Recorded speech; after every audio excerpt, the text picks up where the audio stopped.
We are following testimony out of New York this afternoon where Sean Diddy Combs' former girlfriend, R&B singer Cassie Ventura, has just concluded her testimony in his sex trafficking trial. This trial is happening in federal courts. Of course, no cameras are allowed, but joining us now from outside the courthouse is Court TV legal correspondent Kelly Craft. Always great to have you on. You've been there covering this trial since day one. What is the latest there today?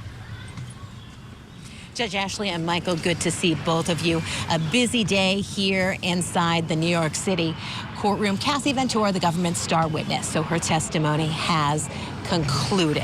It was extremely emotional for her on the stand today, sobbing at points as she talked about that civil settlement of $20 million that she received, saying that she would give back every single dollar if she did not have to take part in one of those freak-offs. Over the course of days of her testimony, we heard how she said that she was blackmailed, drugged, and forced to participate in these sexual freak-offs. Right after her testimony concluded and she was off the stand, her attorney eventually made his way outside the federal courthouse here in New York. He did make a statement that had been pre-drafted by Cassie as well as by her husband, Alex Fine.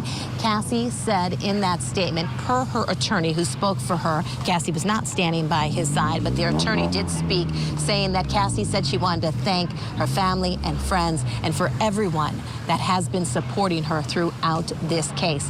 Alex Fine also had a statement that was read through Cassie Ventura's attorney, talking about how the world just heard his wife reveal all of her past and free herself of her past. He talked about how he read a lot of things on social media and people were talking about him and how painful it could be for him to sit there and have to listen to all of these things that his wife was talking about while she was there in that witness box. And what he said is that he feels proud. And you know what he said? He said no one, and he was talking to Sean Combs, no one could break Cassie, and no one did break her. No one can break that smile. He said, I love her and she loves me. So good to hear what they had to say. A big day for Cassie as she has concluded her testimony.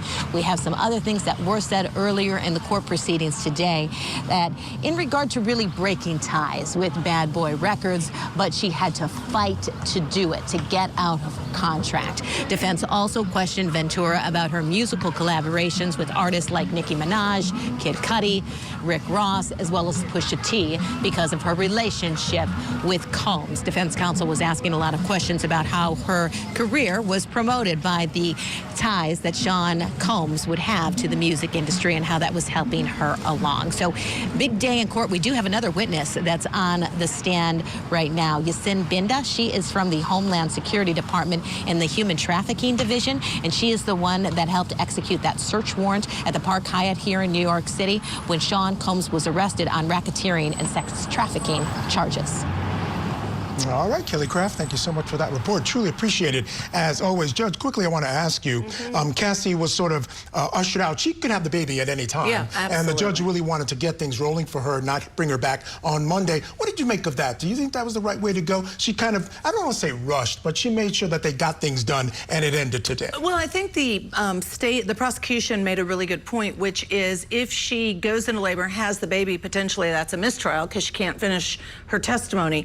I did not think it was fair to the defense. However, they had until 4:30. They ended before that, which to me says, okay, they'd finished anyways. It all ended okay. Yeah, I would have to agree with you. Let's bring in our guest still with us, trial attorney Alexis Rosenberg. I want you to ring in on that same question about the judge sort of, again, I don't want to use the word rushing, but she certainly wanted to get this witness off the stand by the end of day today, which they were lucky enough to do. You did this morning give a pretty stern warning to them that they needed to finish up by 4:30 today. And as Judge Ashley stated, they did finish early. So I think that they would have on appeal a hard time saying that they were somehow prejudiced by that. But potentially there could have been a motion for a mistrial if she wasn't able to finish and they weren't able to appropriately cross her. Yeah, no doubt. And Judge, the judges have control of their courtrooms. They have the discretion to do what she was doing, regardless, absolutely, right? Absolutely. Yeah. That is a part of the discretion they have. And then if it's appealed, it's whether or not it's an abuse of discretion and did prejudice the defendant or the state or not in this particular case. I want to do this because I'd love to get your thoughts on this, please. I want to listen to some of the cross-examination of Cassie Ventura. Now, again, this is AI reading what was said because we cannot bring you anything from that courtroom given cameras aren't allowed, and it's actually direct examination. Let's listen. Why did you continue to engage in freak-offs with Sean? He would ask me. He would bring it up at random times. And I think, to a point, I just didn't feel like I had much of a choice. I didn't really know what no would be or what no could turn into. When you say you didn't know what no could turn into, what do you mean by that?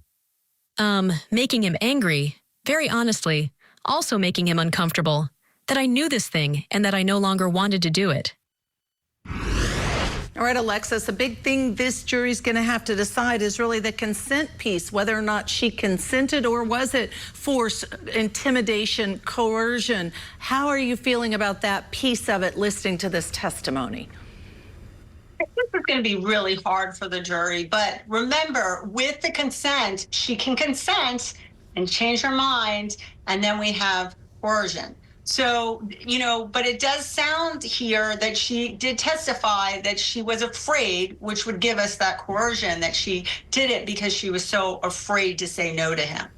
But Alexis, I have to ask you, what was the net sort of result of her testimony? Because I can tell you from looking at some of that testimony that was elicited on cross, specifically her own words and text messages, right up until the time she decided to leave this relationship, it really seemed like she was engaging in these freak-offs to gain his love. She thought this was the way to stay connected to him. It wasn't until she finally realized that that wasn't going to happen that she decided to leave. Sounds to me a lot like that was the incentive more than what she testified to. I agree with you, Michael. The jury is going to have a real problem deciding which it was based on the testimony that was presented. But remember, at the end, she did testify that we had that last rape. And I think that was a very line in the sand, that she had called it quits, she was leaving him, and then we had that situation. Yeah, the rape and then that video showing the physical assault. Certainly he has committed crimes. He has done things that are wrong. Well, here's the point. I agree. He committed those crimes. But in order to get the racketeering part of this case, which is the only thing he's being charged with here, those underlying crimes of domestic abuse and rape are not here in this case. I don't think she moved the ball in that way. I didn't really agree with you yesterday, but I do think you may be right. But I think we have a lot more witnesses to come we don't know about that may prove that. Of course.